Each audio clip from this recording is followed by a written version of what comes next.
Varias cosas tenemos que aprender de esta fiesta tan importante.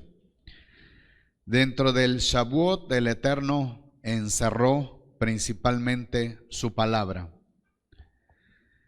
Y también dentro del Shavuot, nuestro Abacados encerró la resurrección de Yeshua. Así que varias cosas están relacionadas con el Shavuot. Y ahora nos toca continuar con la manifestación de la Ruach HaKodesh en la vida de los apóstoles, en la vida de los Shaliach. Entonces, en este caso, tenemos que Yeshua anticipadamente les enseñó a los discípulos a esperar esa unción y que les ayudaría a recordar todas las cosas que habían visto y escuchado de Yeshua. Así que esta es la función de la Ruach HaKodesh con los discípulos: capacitarlos, hacerlos recordar las enseñanzas, darles poder también en las sanidades. Por otra parte, también encontramos que durante los primeros 100 años, es decir, desde el año 33 aproximadamente, la enseñanza básica fue precisamente la resurrección de Yeshua y que Yeshua cumplía las características mesiánicas.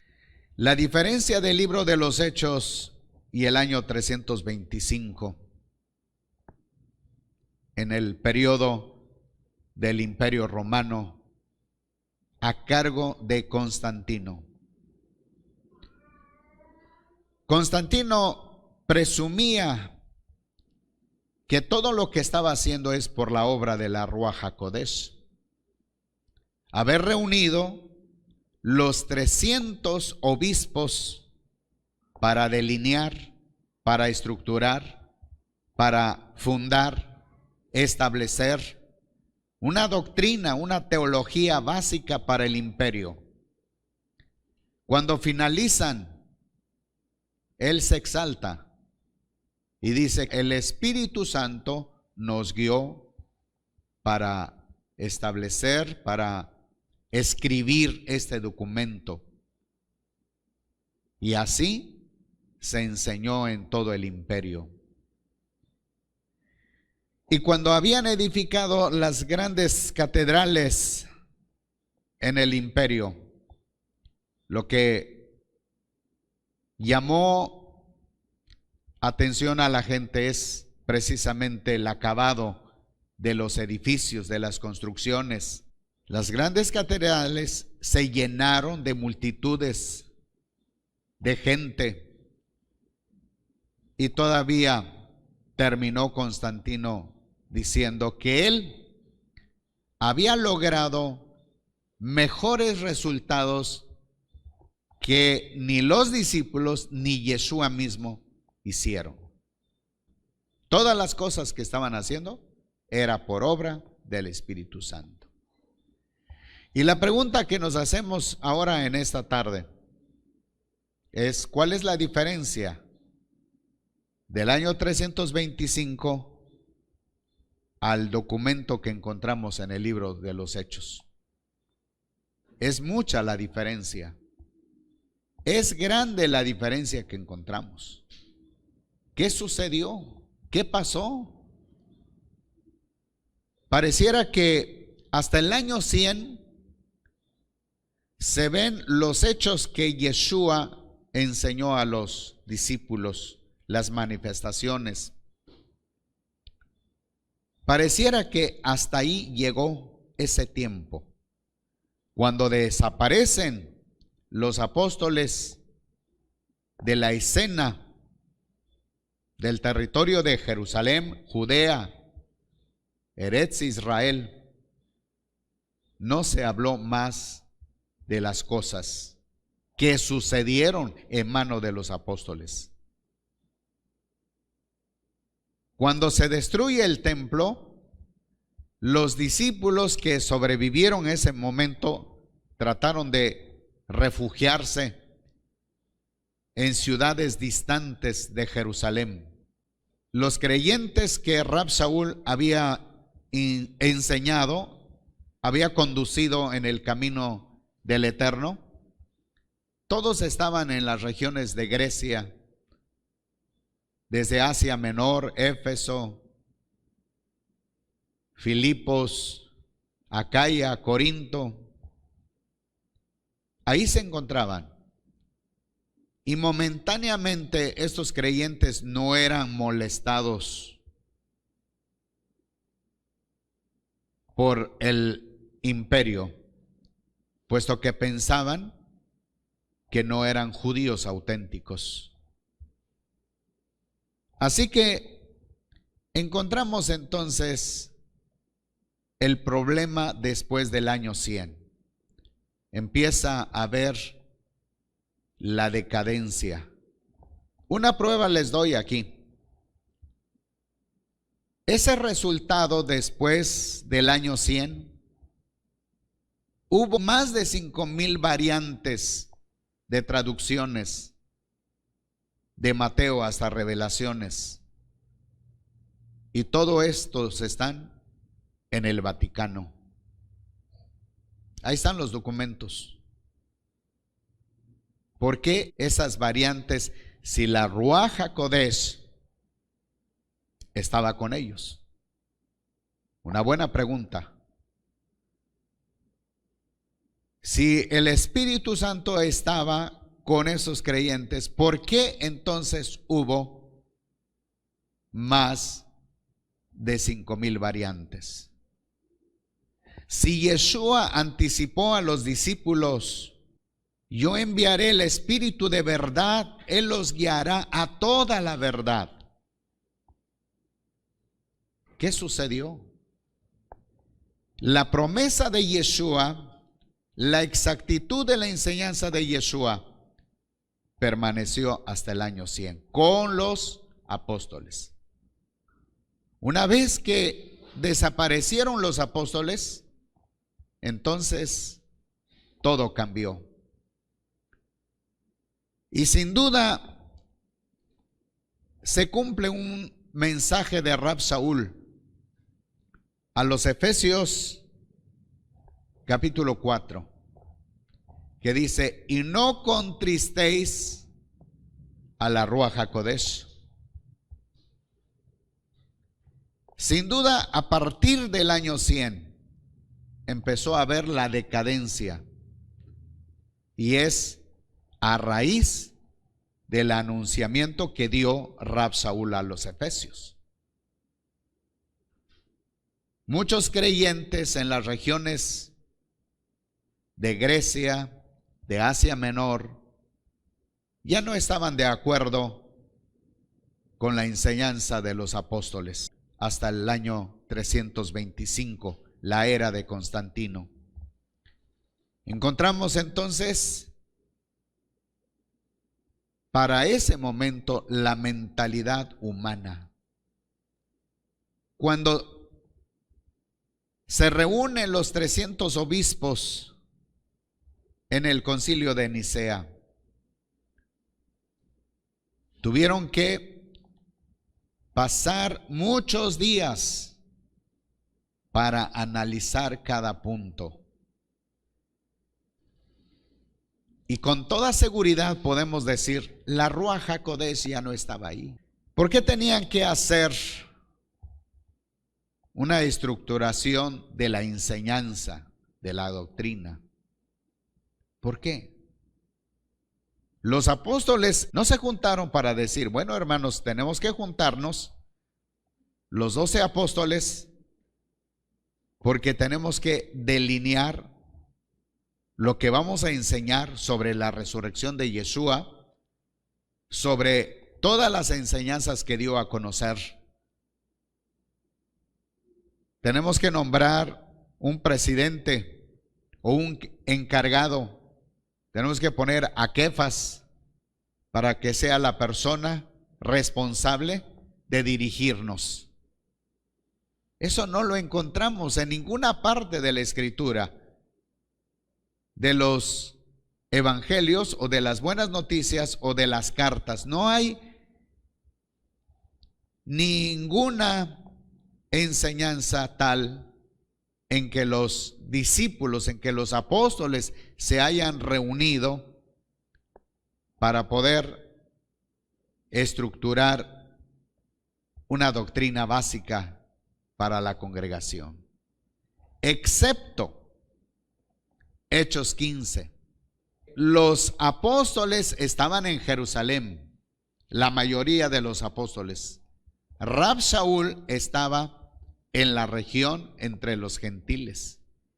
Y es ahí donde Rab Shaul se encontró con la oposición respecto a la circuncisión de los gentiles. Porque había judíos de la tradición que habían reconocido que Yeshua es el Mesías, pero trataban de obligar a los gentiles que se circuncidaran. Entonces, Rab Shaul tuvo la necesidad de viajar hasta Jerusalén, llevando a Tito para ponerlo delante de ellos. Y lo que encontramos es que esperaron la ayuda de la Ruach HaKodesh, y él delineó lo que se tenía que hacer. No era necesario hacer que los gentiles que creían en Yeshua, el Mesías, no era necesario que los idólatras que se convertían, ahora es la palabra correcta, la conversión de los gentiles, no era necesario que se circuncidaran. Así que la Ruach HaKodesh se manifestó en el concilio de Jerusalén, en la reunión de todos los apóstoles, de tal manera que todos los apóstoles llegaron a un acuerdo y Rab Shaul regresó a la región entre los gentiles enseñando esa decisión de la Ruach HaKodesh, no de los apóstoles.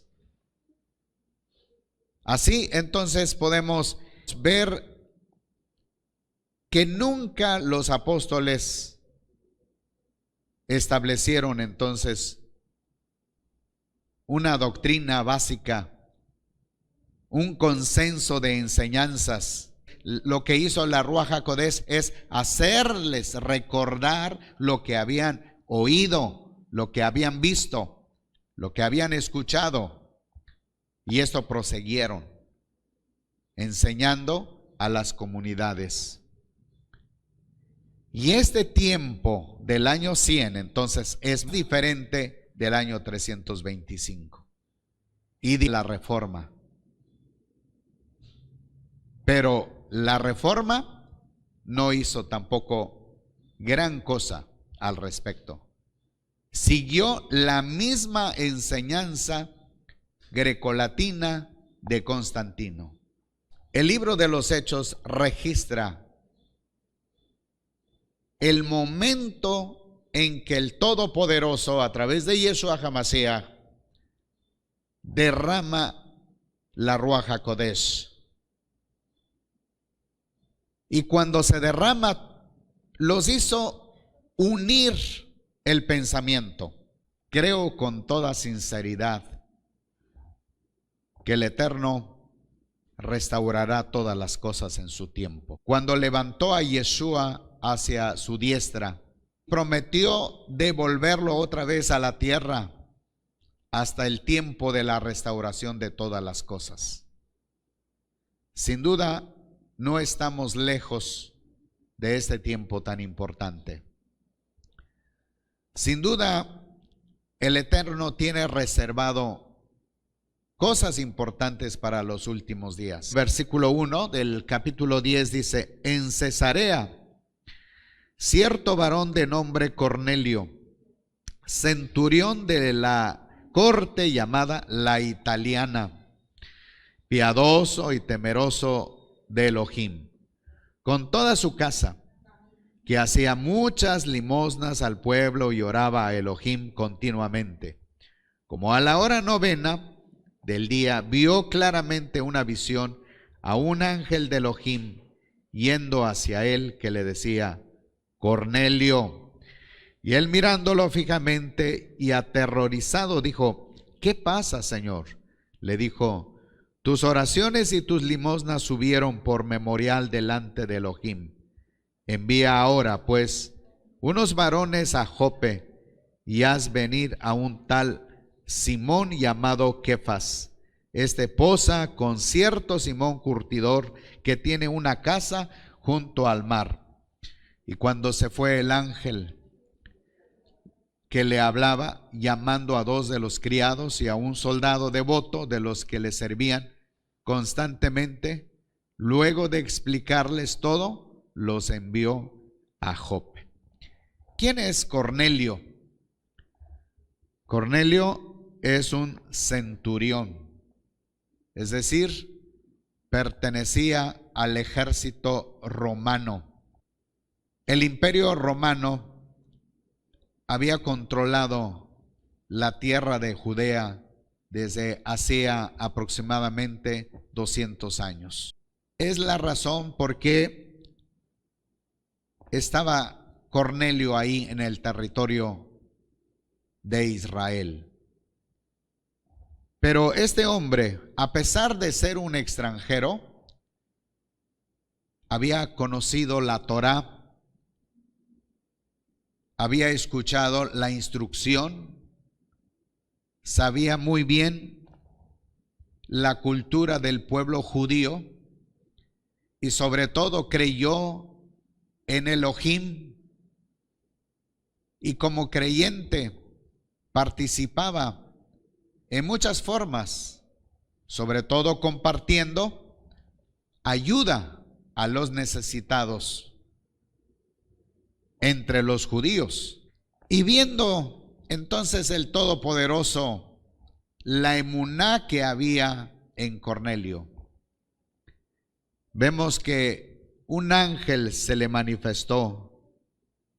¿Qué es lo que le dijo? ¿Qué es lo que le enseñó? Cornelio. Él, mirando fijamente y aterrorizado, dijo: ¿qué pasa, Señor? Le dijo: tus oraciones y tus, ¿qué dice? Tus limosnas subieron por memorial delante de Elohim. Envía ahora pues unos varones a Jope y haz venir a un tal Simón llamado Kefas. Así que este hombre es gentil, es extranjero, no pertenecía a ninguna tribu de los hijos de Israel. Ahora, ¿qué es lo que el Eterno quiere de Cornelio? Encaminarlo a las sendas del Todopoderoso. El Eterno tenía un plan para los extranjeros, para los gentiles. Isaías capítulo 49. Tenemos la profecía del Todopoderoso que se relaciona con la vida de Yeshua. Y le dice: es poco que seas mi siervo, que reúnas las tribus de los hijos de Israel, que restaures el remanente, sino yo quiero que seas luz a los gentiles. Esto se cumple ahora. Yeshua envía a Kefas a la casa de Cornelio, pero primeramente preparó a Cornelio para dirigirse a Jope para traer a Kefas. Y ahora tenemos en el versículo 9: al día siguiente, mientras ellos viajaban y se acercaban a la ciudad, Kefas subió a la azotea a orar cerca de la hora sexta. Y le vino mucha hambre y quiso comer y mientras le preparaban le vino un éxtasis. Observa que el cielo se abre y que desciende un objeto como un gran lienzo que es descolgado a la tierra por las 4 puntas, en el cual había de todos los cuadrúpedos y reptiles de la tierra y aves del cielo. Y vino a él una voz: levántate, Kefas, mata y come. Pero Kefas dijo: de ningún modo, Señor, porque ninguna cosa común e inmunda comí jamás. Y la voz le habló de nuevo a él por segunda vez: de ningún modo llames común lo que Elohim limpió. Y ocurrió esto a una tercera vez, y seguidamente el objeto fue recogido al cielo. Primeramente, para la teología grecolatina, esto se traduce del alimento. A partir del tiempo de Constantino se afirmaba que el hombre podía comer de todas las especies de los animales. Es decir, se daba por hecho que el Todopoderoso había limpiado todos los animales inmundos. Ese es el pensamiento grecolatino. Pero tenemos aquí la enseñanza que conocemos de parte de Kefas como un judío sobreviviente de la tribu de Judá, porque el resto de las tribus hacía siglos atrás que se ocultaron de la escena. 10 tribus no existían, solamente había 2 tribus. Kefas era un judío observante de la Torá, así que él seguía la enseñanza de la dietética,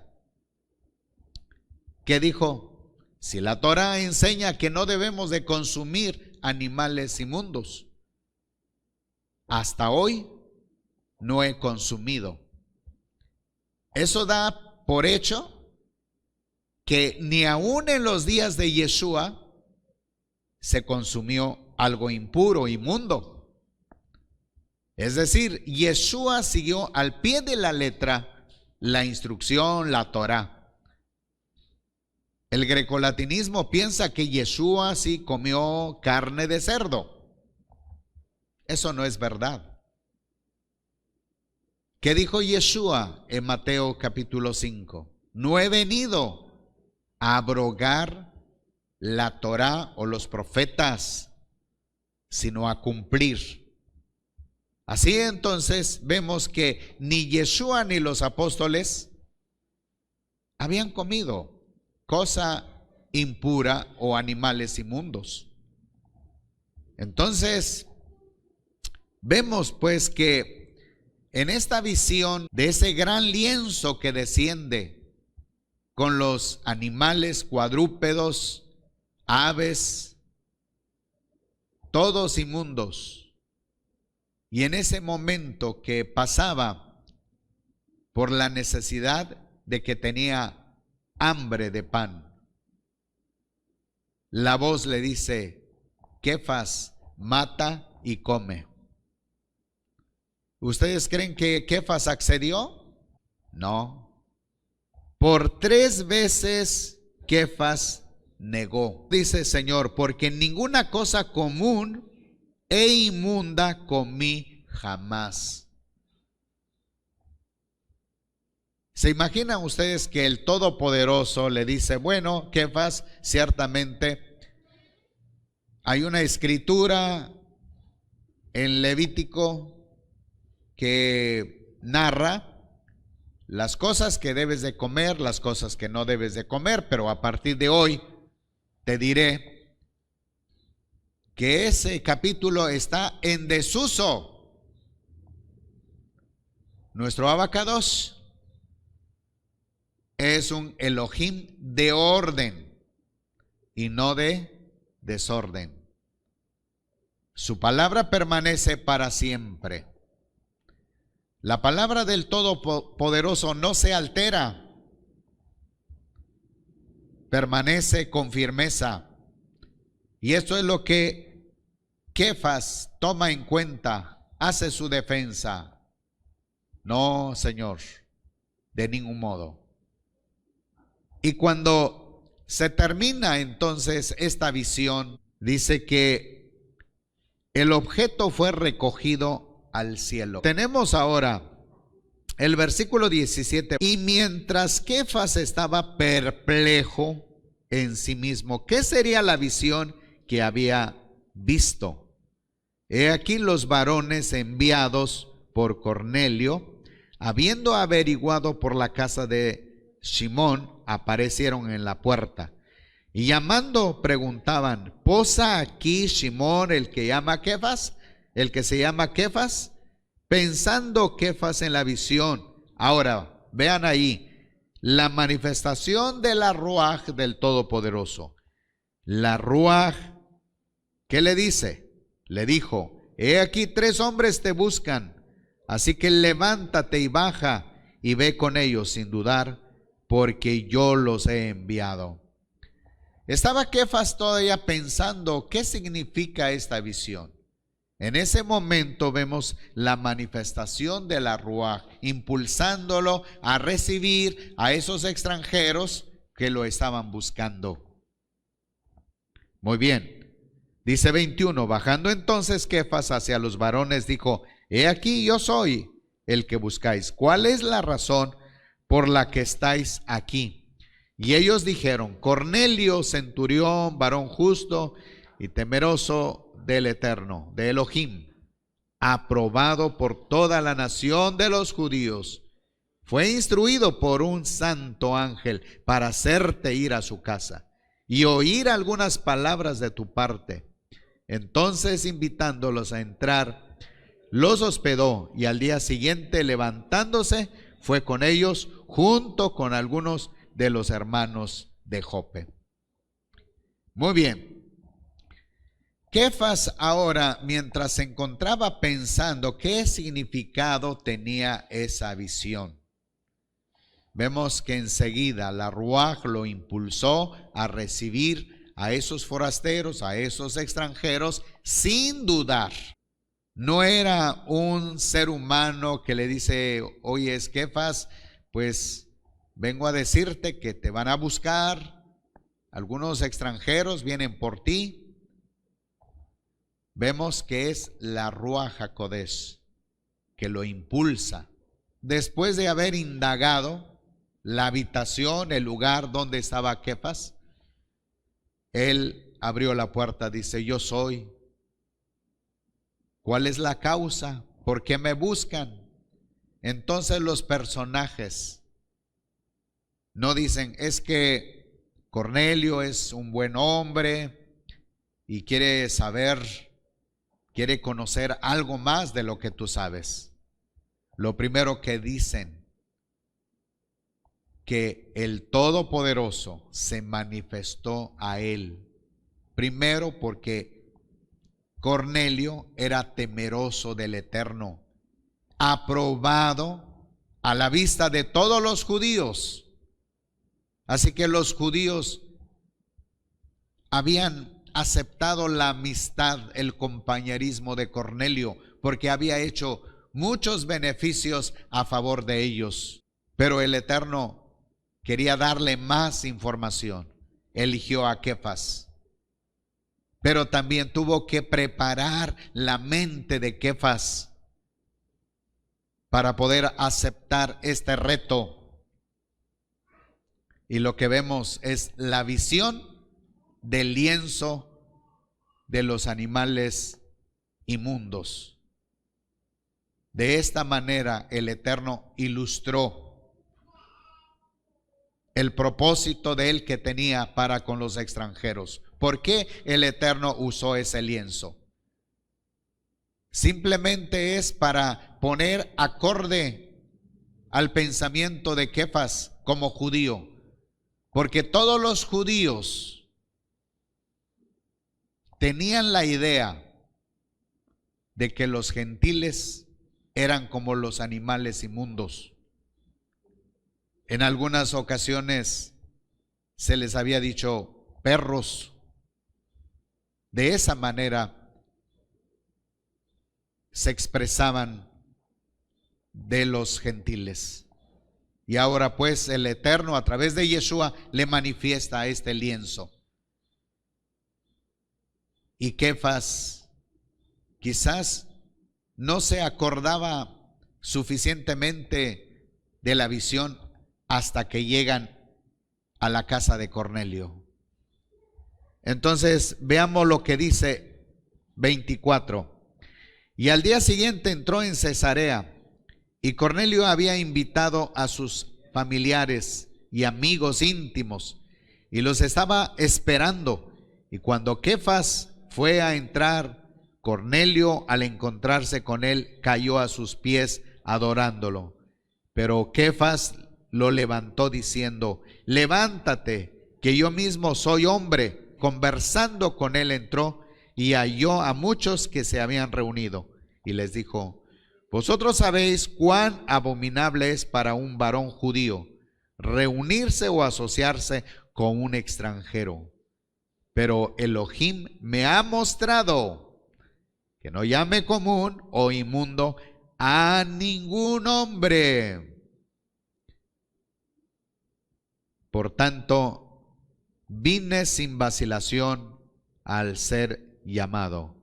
Así que pregunto, ¿por qué causa me llamasteis? Hasta aquí. Entonces, vemos que Kefas entendió, comprendió el significado de la visión, que no se trataba de una visión dietética, sino el trato con los extranjeros.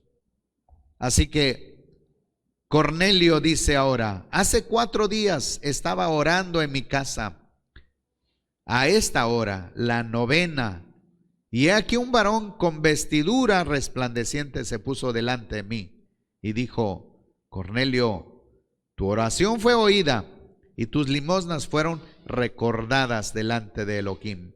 Envía pues a Jope e invita a Simón, quien es llamado Kefas. Este posa en casa de Simón, un curtidor junto al mar. Así que enseguida envié a ti, y tú hiciste bien en venir. Ahora pues, todos nosotros estamos aquí delante de Elohim para oír todo lo que el Señor te ha ordenado. Seguimos entonces con la intervención de Cornelio para confirmar que estaban en la misma sintonía. El mismo Abacados que habló a Cornelio, también habló a Kefas. De manera que cuando se encontraron, cuando Kefas y Cornelio se vieron, Cornelio expresó lo que el Eterno, a través de la visión también que le envió, creyó.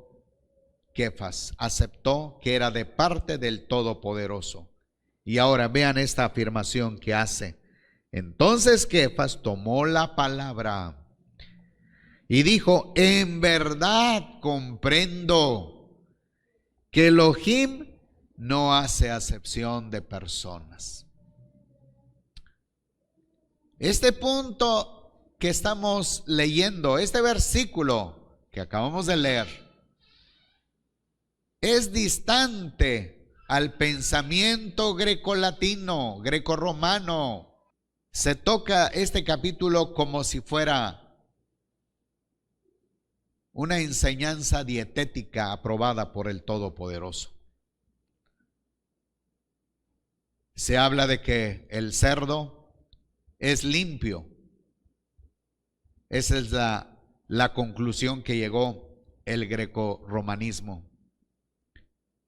Todas las especies, todos los animales inmundos se pueden consumir. Pero esta no es la enseñanza. No es una enseñanza dietética. La enseñanza dietética está en Levítico sobre qué cuadrúpedos se pueden comer, qué cuadrúpedos no se pueden comer, qué aves se pueden comer y qué aves no, qué insectos sí, qué insectos no. Así encontramos entonces en la Torá, y el Eterno sigue instruyendo a su pueblo lo que podían comer y lo que no podían comer, porque cada especie tiene una función.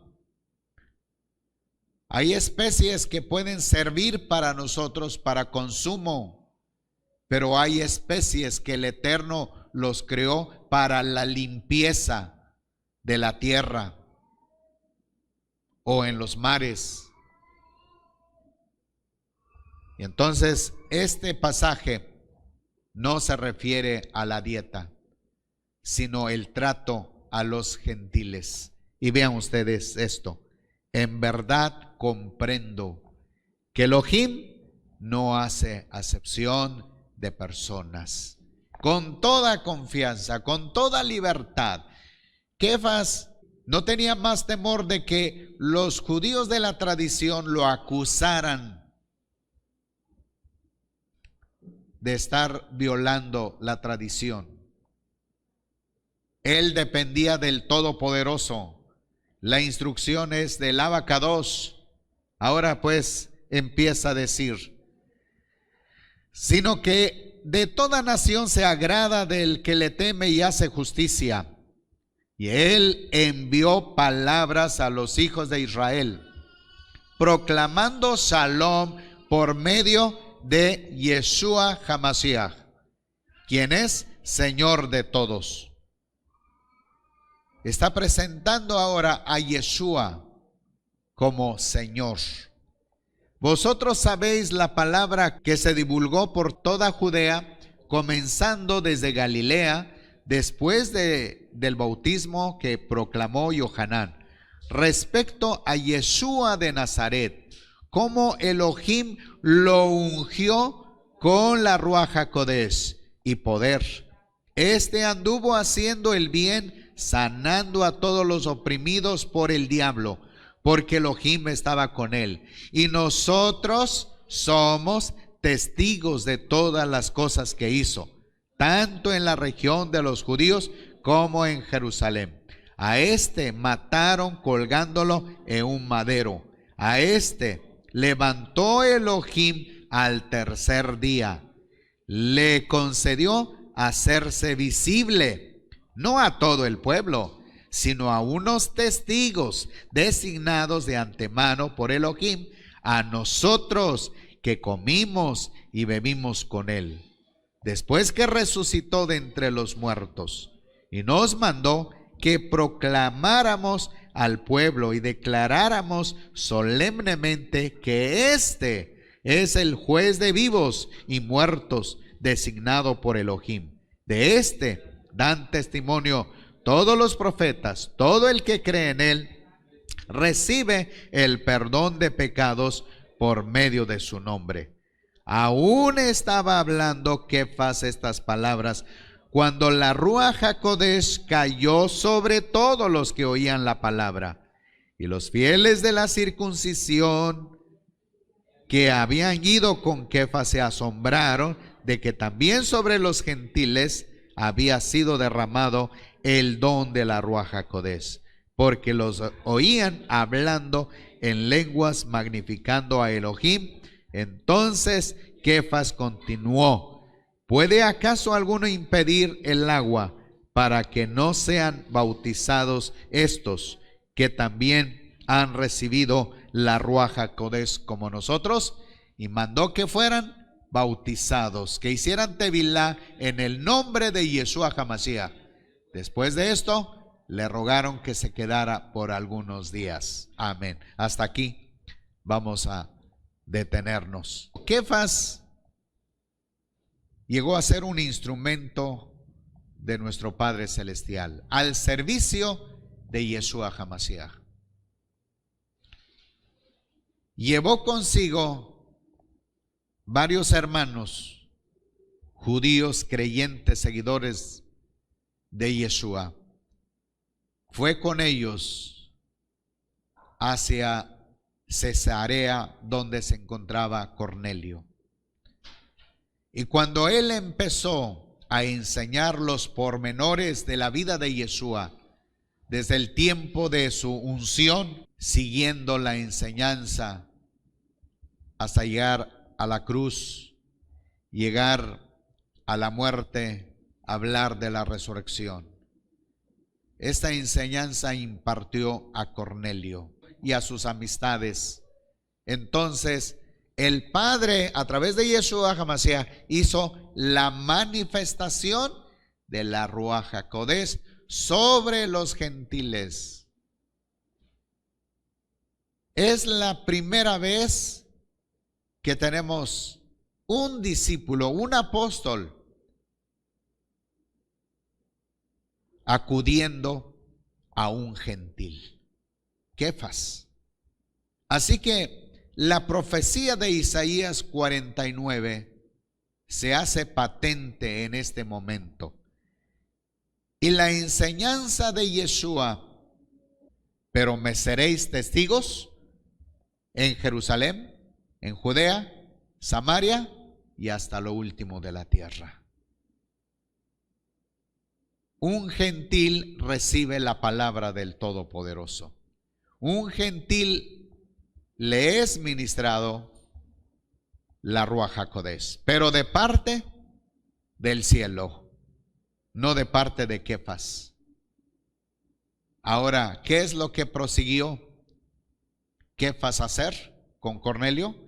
Llevarlo a hacer su tevilá, es decir, dar señal de vida a Cornelio, de que era parte de la comunidad de los creyentes seguidores de Yeshua HaMashiach. Esta es la era de la manifestación de la función de la Ruach HaKodesh a partir del Shavuot, 50 días después de la resurrección de Yeshua.